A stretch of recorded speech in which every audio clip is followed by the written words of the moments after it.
नमस्कार मित्रों। आज हम आपके लिए इस वीडियो में लेकर आए हैं भीष्म पितामह और भगवान श्री कृष्ण के अंतिम संवाद की कहानी, जहां भीष्म अपने अंतिम समय में श्री कृष्ण से कई प्रश्नों के उत्तर जानना चाहते थे। उससे पहले यदि आप हमारे चैनल पर नए हैं तो मेरे मनोबल के लिए चैनल को सब्सक्राइब जरूर कर दें। तो चलिए शुरू करते हैं। महाभारत के युद्ध के समाप्ति पर संपूर्ण कुरुक्षेत्र में महारथियों के शवों का ढेर लगा था। हर तरफ यहाँ वहाँ हजारों योद्धाओं के मुकुट और वस्त्र एवं शस्त्र बिखरे पड़े थे। चारों ओर टूटे रथों के पहिए और ध्वजों का अंबार लगा था। सुनसान अंधेरी रात में गिद्ध, कुत्ते और घूम रहे सियारों की आवाज से वातावरण डरावनी लग रही थी। इधर युद्ध के बाद निर्जन हो चुकी उस भूमि में द्वापर युग का सबसे महानतम योद्धा भीष्म अकेले सरसैया पर पड़े सूर्य के उत्तरायण होने की प्रतीक्षा कर रहे थे। ऐसा जान पड़ता था मानो भीष्म किसी की प्रतीक्षा कर रहे थे। तभी श्री कृष्ण के कदम पड़ते हैं उस जगह जहां भीष्म पितामह सरसैया पर लेटे थे। श्री कृष्ण को देखते ही उनकी आंखों में एक चमक सी आ गई और भीष्म कृष्ण को बस देखते ही जा रहे थे। भीष्म चुप रहे।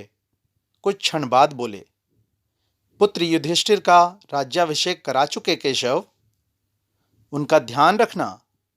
परिवार के बुजुर्गों से रिक्त हो चुके राजप्रसाद में उन्हें अब सबसे अधिक तुम्हारी ही आवश्यकता है। कृष्ण चुप रहे। भीष्म ने पुनः कहा, कुछ पूछूं केशव? बड़े अच्छे समय से आए हो। संभवतः धरा छोड़ने के पूर्व मेरे अनेक भ्रम समाप्त हो जाएं। कृष्ण बोले, कहिए न पितामह। एक बात बताओ प्रभु, तुम तो ईश्वर हो ना? कृष्ण ने बीच में ही टोका, नहीं पितामह, मैं ईश्वर नहीं, मैं तो आपका पौत्र हूं। ईश्वर नहीं? भीष्म घोर पीड़ा में भी ठठा के हंस पड़े।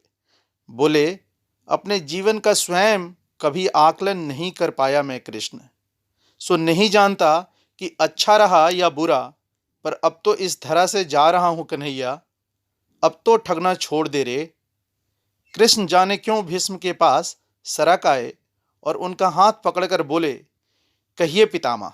भीष्म बोले, एक बात बताओ कन्हैया, इस युद्ध में जो हुआ वो ठीक था क्या? किसकी ओर से पितामह? पांडवों की ओर से? कृष्ण ने ऐसा कहा, कौरवों के कृत्यों पर चर्चा का तो अब कोई अर्थ नहीं है न कन्हैया, पर क्या पांडवों की ओर से जो हुआ वो सही था? आचार्य द्रोण का वध, दुर्योधन की जंघा के नीचे प्रहार, दुशासन की छाती का चीरा जाना, जयद्रथ और द्रोणाचार्य के साथ हुआ छल, निहत्थे कर्ण का वध, सब ठीक था क्या? यह सब उचित था क्या? इसका उत्तर मैं कैसे दे सकता हूं पितामह? इसका उत्तर तो उन्हें देना चाहिए ना, जिन्होंने ये सब किया। उत्तर दें दुर्योधन, दुशासन का वध करने वाले भीम, उत्तर दें कर्ण और जयद्रथ का वध करने वाले अर्जुन। मैं तो इस युद्ध में कहीं था ही नहीं ना पितामह। अभी भी छलना नहीं छोड़ोगे कृष्ण? अरे विश्व भले कहता रहे कि महाभारत को अर्जुन और भीम ने जीता है, पर मैं जानता हूं कन्हैया कि यह तुम्हारी और केवल तुम्हारी विजय है। मैं तो उत्तर तुम्ही से पूछूंगा ना कृष्ण। तो सुनिए पितामह, कुछ भी बुरा नहीं हुआ, कुछ अनैतिक नहीं हुआ, वही हुआ जो हो जाना चाहिए था। यह तुम कह रहे हो केशव? श्री हरि विष्णु और मर्यादा पुरुषोत्तम राम का अवतार श्री कृष्ण कह रहा है। यह छल तो किसी युग में हमारे सनातन संस्कारों का अंग नहीं रहा, फिर यह उचित कैसे हो गया? इतिहास से शिक्षा ली जाती है पितामह, पर निर्णय वर्तमान की परिस्थितियों के आधार पर लेना पड़ता है। हर युग अपने तर्कों और अपनी आवश्यकताओं के आधार पर अपना नायक चुनता है। राम त्रेता युग के नायक थे, मेरे भाग में द्वापर आया था। हम दोनों का निर्णय एक सान नहीं हो सकता पितामह। मैं नहीं समझ पाया कृष्ण, तनिक समझाओ तो। राम और कृष्ण की परिस्थितियों में बहुत अंतर है पितामह। राम के युग में खलनायक भी रावण जैसा शिव भक्त होता था, तब रावण जैसी नकारात्मक शक्ति के परिवार में भी विभीषण, मंदोदरी, माल्यवान जैसे संत हुआ करते थे। तब बाली जैसे खलनायक के परिवार में भी तारा जैसी विदुषी स्त्रियां और अंगद जैसे सज्जन पुत्र होते थे। उस युग में खलनायक भी धर्म का ज्ञान रखता था, इसलिए राम ने उनके साथ छल नहीं किया।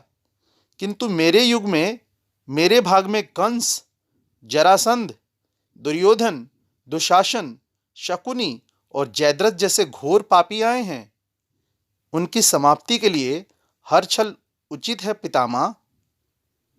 पाप का अंत आवश्यक है पितामह, वह चाहे जिस विधि से हो।